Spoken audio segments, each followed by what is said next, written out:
sermons, Trigger replied simply. Marlene leaned over the bar, her eyes bright with tears. Oh, Del, it was so beautiful. I cried when I read it, thinking of all those poor little kittens with nowhere to go. And you, suffering in silence while you save them. You're a hero. A hero. Boyke laughed, a dry, rasping sound. He's a dipstick. He's the only man in history to turn a 50,000-pound profit into a 50,000-pound loss in 30 seconds. Truly, a business genius. It was a moral choice.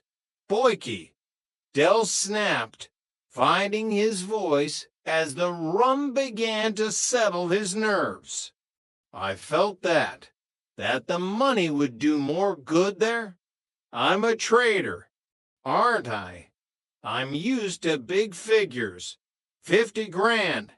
It's a drop in the ocean. Un petit hors d'oeuvre. Del, Rodney whispered, leaning in close. You don't have 50 grand. You have 50 pence and a disqualification notice. Quiet, Rodney. I'm handling this. Del turned back to the crowd, raising his glass. To the cats. May they live in the style to which Derek Trotter is accustomed.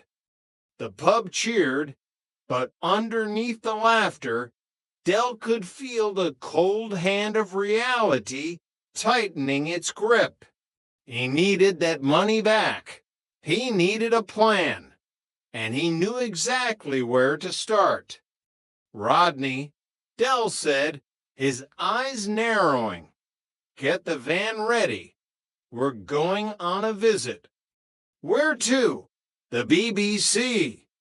No, Del smirked, a hint of the old spark returning to his eyes. We're going to the Peckham-Cat Sanctuary. I want to meet the people we've been so generous to. Maybe they'll want to show their gratitude in a tangible way. Chapter 10, The Cat Sanctuary Caper.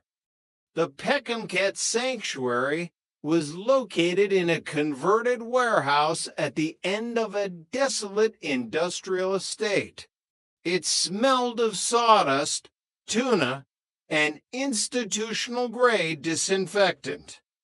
Del and Rodney stood in the small reception area, surrounded by posters of wide-eyed kittens and stern-looking volunteers. Del was wearing his best suit, looking every inch the benevolent benefactor. A woman emerged from the back, Mrs. Wilberforce.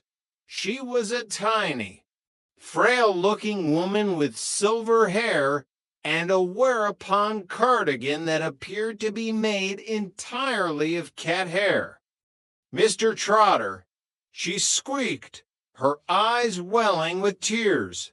Oh, bless you 1,000 times. We were just about to close our doors.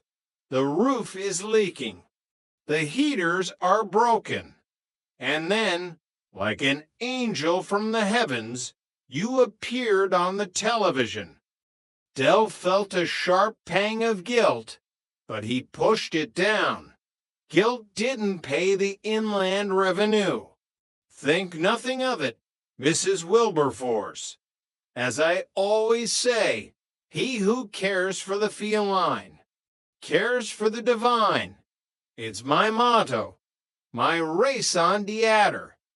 We've already had calls from the newspapers, she continued, clasping his hands.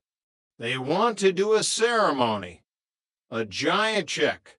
We're going to name the new wing after you, the Derek Trotter Wing for Wayward Gingers. Rodney snorted, covering it with a cough. That's lovely, Del said, his smile tightening. really top hole.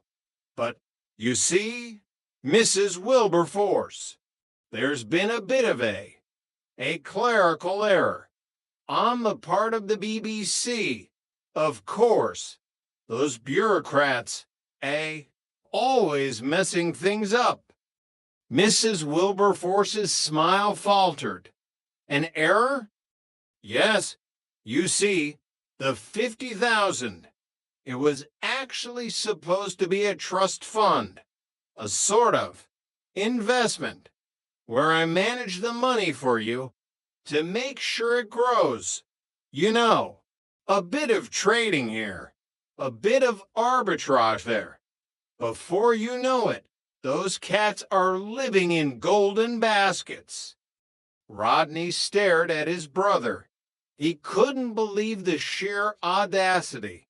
Dell was trying to con a cat sanctuary out of his own accidental donation. I don't understand, Mrs. Wilberforce said, her voice trembling. The producer called this morning. He said the funds were being transferred directly to our account. By the end of the week, he said you were very insistent. I was, Del Sweat. But you see, since then, my legal advisors, this is Mr. Rodney, my managing director, have pointed out that for your tax purposes, it would be better if the money was returned to me first. Then I give it to you in smaller, more manageable chunks to avoid the pussycat levy. The pussycat levy? She asked, blinking.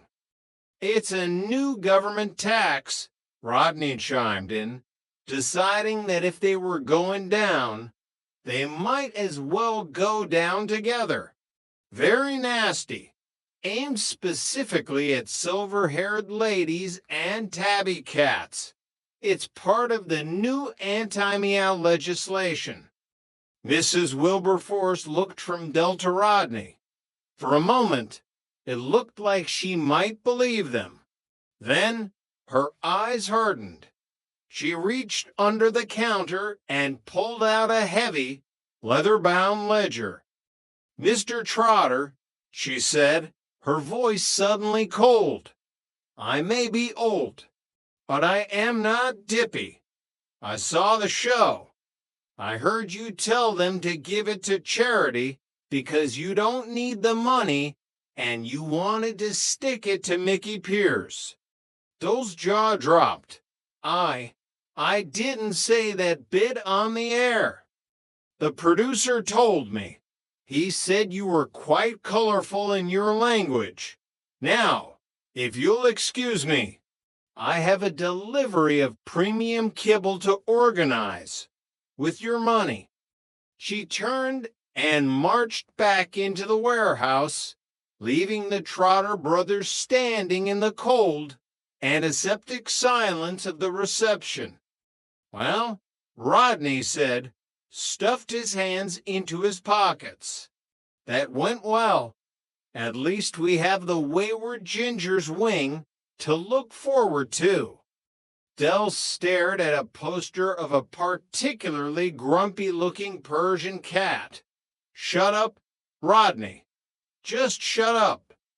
Chapter 11, The Long Shadow of Fame.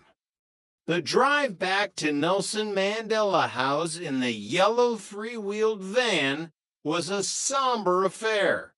The engine rattled, a sound that usually comforted Del. But now it felt like a countdown to their eventual eviction. We're famous, Del, Rodney said, staring out the window at the familiar concrete sprawl of Peckham. But not the millionaire kind of famous. We're the idiot kind of famous. It's not over yet, Rodney, Del muttered, though the conviction was missing from his voice. I'll think of something. I always do. This time next year. Don't, Rodney interrupted. Please.